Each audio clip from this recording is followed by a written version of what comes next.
Welcome to Sustainable Packaging with Cory Connors. Today's guest is Mr. John Bartell, the VP of Sustainability for PAC Worldwide. Hey, John. Hey, Cory, nice to see you.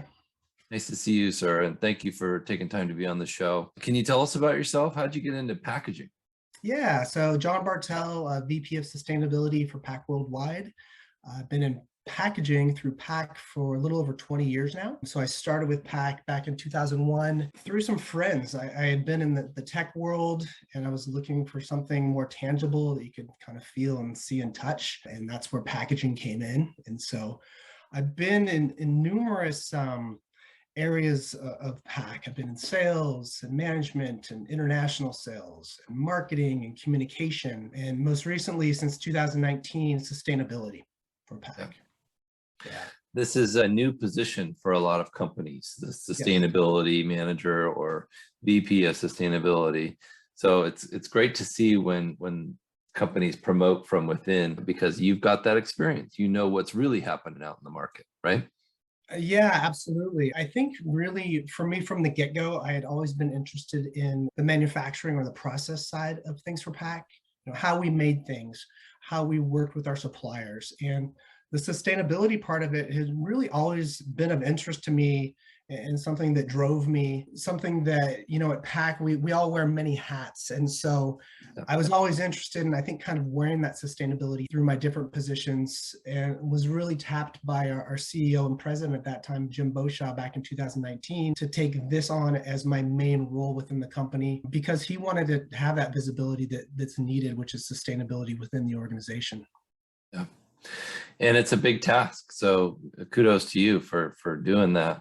Can you tell us about PAC Worldwide and what it is that your company's known for? Sure. So PAC Worldwide is a privately held company that was founded in 1975. Our mission statement is protecting the things people care about. So if you relate that to packaging and sustainable packaging, we work a lot with big e-commerce companies, with couriers, and what we make protects what people use. And from a sustainability standpoint, if you don't have protection around that item, as we all know, and it's got to be returned, then you're talking about increasing your carbon footprint. And so it really, takes away from the whole packaging element, if you will. PAC was founded as a broker. We didn't make anything back in 1975. We changed that model in the 90s. So today, about 98, 99% of what we sell, we manufacture ourselves. Oh, wow.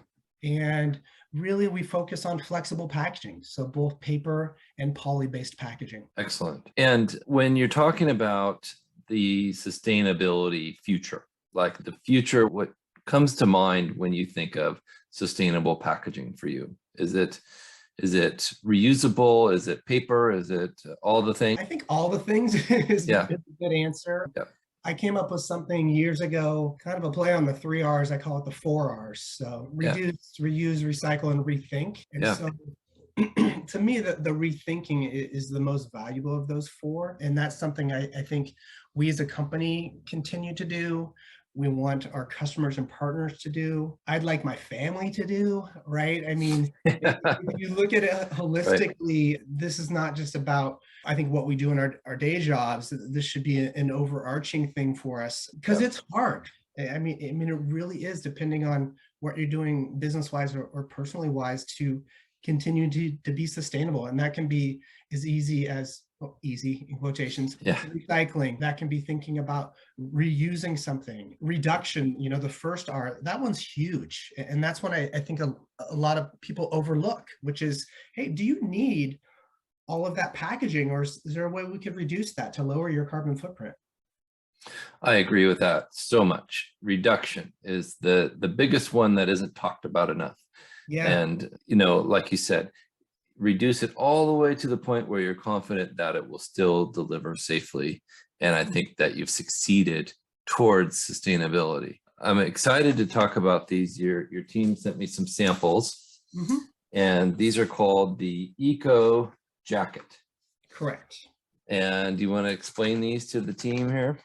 Yeah, I think the easiest explanation of the Eco Jacket is this is a solution for companies that are looking for something that's curbside recyclable. So it's an all paper mailer that has cushioning throughout. If you look on the market, you're going to find some paper mailers that might not have that even cushioning. We believe with this design, it's going to protect what you're shipping. It's really a cool idea. I've never seen a mailer like this before. I think it's very unique. But what I can say is I've used single face corrugated, which is what's on the inside of this, many times successfully to protect items in packaging. So you guys figured out how to turn that into an envelope, which to me is a slam dunk. Well done.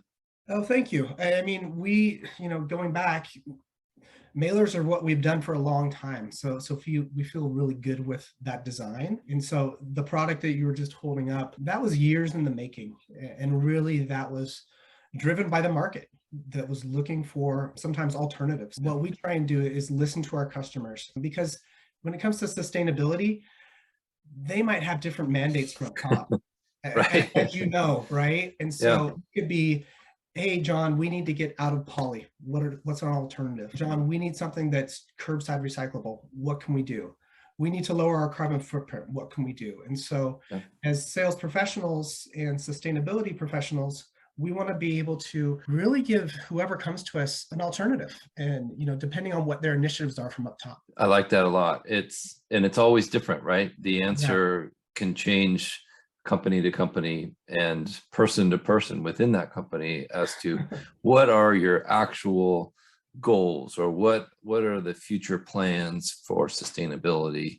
And like you said, is it a reduction in plastic? Is it an attempt to reuse? Is it a focus on curbside recycling? All of them are positive in different ways, but like I like to mention to people, we got to run the life cycle analysis and see what really works for you in your company. And I think that's important. I agree with you completely. And I think just going back to the eco jacket a little bit and the development of it, it was important to us, once again, to try and make not only a curbside recyclable product, but also a sustainable product. And so the eco jacket, we're using SFI paper for that. We've also done some research, and we have availability, or I should say capability, to make that with recycled content as well.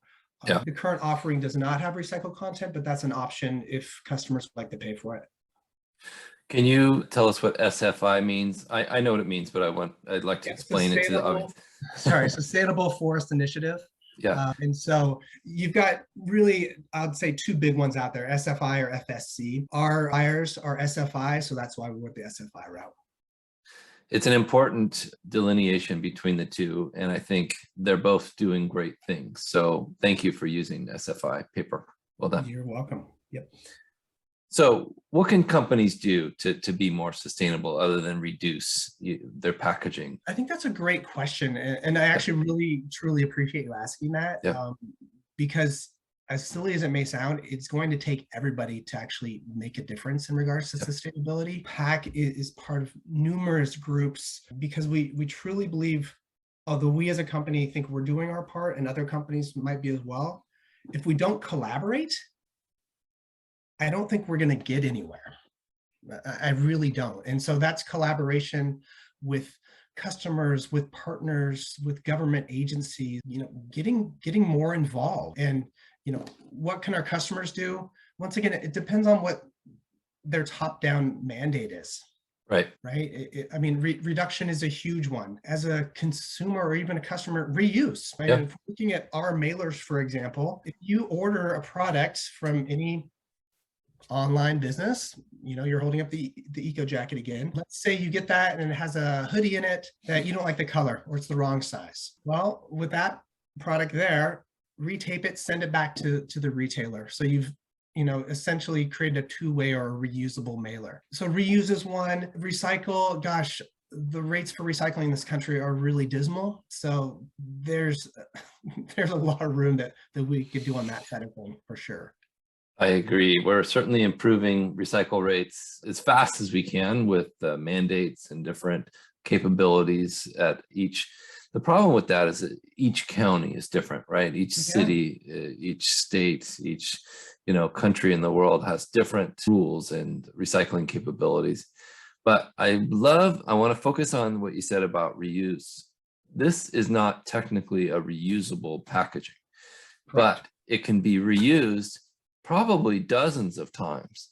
In my experience, I reuse any packaging I get as best as I can. I often, like you, send out samples and try to reuse Amazon boxes or mailers or anything like that received. And I've never had anybody say one thing about, hey, why didn't you use a new package for that shipment? So Yeah. I think we'll eventually see more and more of retail companies reusing packaging. Do you think that's a possible trend? I hope it's a possible trend. Yeah, I think when it comes to retail, there's still this vision that the packaging or the product has to be pristine. Yeah. At all times. And especially when we're talking about e-commerce, that's, hey, let's say, face it, it's been around for a while, right? It's still got some room for growth. Packages that are going through the mail or through the courier systems, they're going to get beat up and they're going to get dirty. But just because they're dirty doesn't mean they stop doing their job, which is to get that product safely from A to B.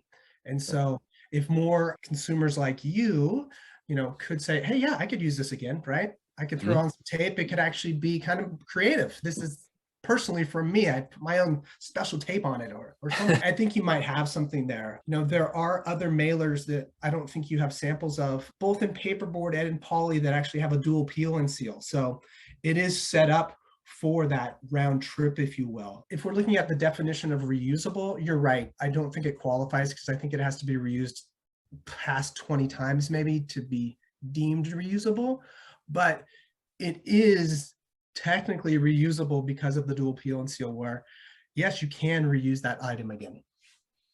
Yeah, I think it's an important concept that, I'd love to even see companies encourage their consumers, their customers, to reuse the packaging. My friend Amy is the founder of a company called Big B Little B, and she puts a sticker that says, this is my, and then there's a space, trip. And then she'll write in a number. Nice. This is my 3rd trip. This is my 5th trip. And she puts that on boxes that she's reused over and over and over again. I love that. That's, to me, that's super creative, right? I have actually never heard that one. And that's one I might steal. I really like that idea. She would love that if you did. Yeah. We have a number of customers that do actually use the mailer as a billboard. And not only to promote their brand, but to promote what they're doing from a sustainable aspect. And so you will have some on there that have great verbiage about, hey, this mailer can be used again with this reusable strip, or they'll talk about recycled content within a mailer. They'll talk about the aesthetics of this mailer might look a little different. And the reason is we care about the environment and we're actually using recycled content. So you might see some blemishes, you might see some gels, you might see some discoloring. And I love when companies do that because I think it's just a great way to tell your story. And if you're putting the time and money and effort into it, why not tell your story? Absolutely. And change that story as it evolves and, update it and say, listen, here's a new thing. Here's why we changed it. Here's the QR code. You can make a QR code that's updatable, if that's a word. Well, it's funny you mentioned QR code, Cory, because QR code is something that we've been trying to push on mailers for a long time. And I feel like before the pandemic happened, nobody wanted to put a QR code on the mailer because it felt very foreign. People didn't know what to do with them. You had to have a special app. But then once the pandemic hit and you finally go to a restaurant, guess what? Everything was on a QR code. You had to figure it out, or if you wanted to eat, right? Yeah, you had to figure it out. Exactly. And so it seems to be more ingrained in our society now. You're right. You can change that embedded link at any time. You get great data because you can see how many people are scanning it. I mean, there's many, many great benefits of the QR code. Yeah, I just interviewed my friend John from ringpin.com, and that's what they do. And it's amazing what you can have a QR code that takes you to a landing page, and it shows you a link, it offers you a discount, and it tells it also for the company that provides it, like you said, data, massive data for them. And to me, it's the future that's here now. Yeah, I mean, whether it's the QR codes that are visible to the eye or invisible QR codes that are being used, especially in this space today on a pilot program. I don't know if you've talked with Digimark at all, but they do some Yeah. great things with what I'll call invisible QR codes. Their episode was amazing. They've been on the show, and the Holy Grail 2.0, they talked about it a lot. And it's exciting to see how these invisible, like you said, QR codes and Digimarks are changing the way that packaging is recycled and the information. Absolutely. I mean, we were part of the tail end of Holy Grail 1.0, and then we've been involved with 2.0 as well. I'm a little impatient and I wish we could get it here, but Me too. to see this technology that is actually working in an industrial pilot and now it'll be commercial pilot is really exciting, especially when we go back to those 4 Rs, right? Because one of the issues that we have in the US is infrastructure, as you mentioned before, with our MRFs and with recycling. Well, technology is just leaps and bounds, and I think it's all economics as well, right? So if we could figure out the economics and the technology, marry those, I think our recycling rates could actually creep up quite fast, and possibly PAC and other companies that have made these public commitments we can see those come to fruition, because 2025 and 2030 are going to be here before we know it. Absolutely. Tell us about how you were involved with Holy Grail 2.0. Yeah, so I know Larry Logan quite well with Digimark. I don't know if you know Larry. He's there. I think his latest title is Chief Evangelist, maybe. I didn't interview Larry. I interviewed two amazing people, but not Larry. Okay, so I think we got involved with Larry initially. I've been part of the SPC and APR and how to recycle, and also something called the FFRG, Flexible Film Recycling Group, which is part of the ACC. Sorry for all these acronyms. Yeah, welcome to packaging. We talk about words, yeah. And so through all of these different industry collaborations, that's really how you found out about these pilots. And so we found out about the tail end of 1.0 and got some packaging over there for pilots. And then as soon as you're on the list, you're really on the list. And 2.0 just grew in leaps and bounds in regards to the number of companies that signed up for that. And so, and I'm sorry, I'm kind of bouncing back and forth, but for 1.0, I actually met, I believe it's Guillaume Belder, who was with P&G over at a conference in London right when that was happening. And so to meet him, the guy that really was spearheading this, made a big impression on me. And I'm like, we got to be part of this. Because there are a lot of rigid companies that were doing this, but not a lot of flexibles. And so I saw it as an opportunity for us to get involved with flexibles. And the flexibles are really where we need the major improvements. I think that's been a real challenge for recycling. And of course, like you said, all items have been a challenge in their own ways. But the flexible mailers have been one of the most difficult things, especially curbside. So if we can get these Digimarks on there and get them all recycled at the MRFs, that would be incredible. That would be incredible. I think we're a ways from getting there. Oh, yeah.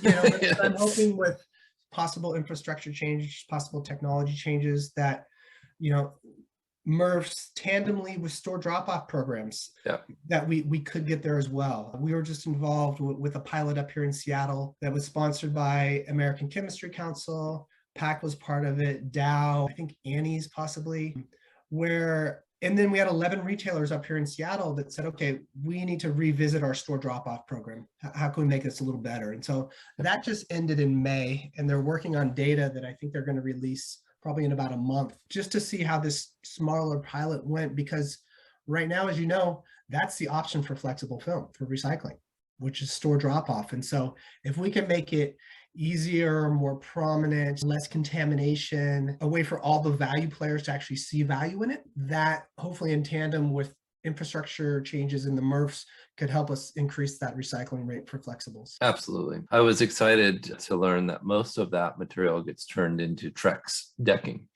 and interviewing them, the amount of material they've recycled is incredible, and it's exciting to see. It is. I mean, they're a great success story. I don't know if you've actually toured their facility as well. No, they've invited me, and I'd love to go. They're opening another one, so that's good news for all of us, because more materials will get recycled. So put that on your list, Cory. It's just really cool to worth it, I bet. How much waste they're keeping in the economy versus going to landfill. It's, it's got to happen, and it needs to be replicated. More people need to figure out ways to reuse this material. That's a challenge to recycle. Yeah. But you guys are doing a great job making materials that are recyclable easily curbside. And so, thank you. With work on the front end and work on the back end, I think we'll come together in the middle and make a real positive impact soon. That is the goal. Absolutely. Yeah. So thank you so much, John. Tell us how to get in touch with you and PAC Worldwide. Yeah, thanks, Cory, for having me. I really appreciate it. Great to meet you, a fellow Northwesterner. Yeah. PAC.com, PAC.com is the easiest way to reach us. Me personally, you can find my contact information on our sustainability page. You can find us on all the social channels, because well represented on all the social channels. And I think, once again, thank you for having me. Thank you for doing this podcast. Yeah. I just found out about it not too recently, and just some great content, some great episodes. We appreciate you talking about PAC, talking about the Eco Jacket. And I think lastly with the Eco Jacket, it's ever evolving. And so both from a sustainability aspect and also from a performance aspect. So the more we get into the market, the more we get feedback from our customers, what they like, what we can tweak. And so that's going to be a fun one for us to watch as it continues to evolve. I liked how it's customizable size-wise. To me, a lot of those mailers are way too big. And the fact that you guys can make it exactly the right size for your customer goes back to what we've talked about first in this podcast. Make it the right size, reduce it. Yep. There you go. Excellent. Well, thank you, sir. And thank you, Landsberg Aurora, for sponsoring this podcast. If you're listening, make sure you subscribe so you don't miss the next episode and give us a review. We really appreciate it. Thank you.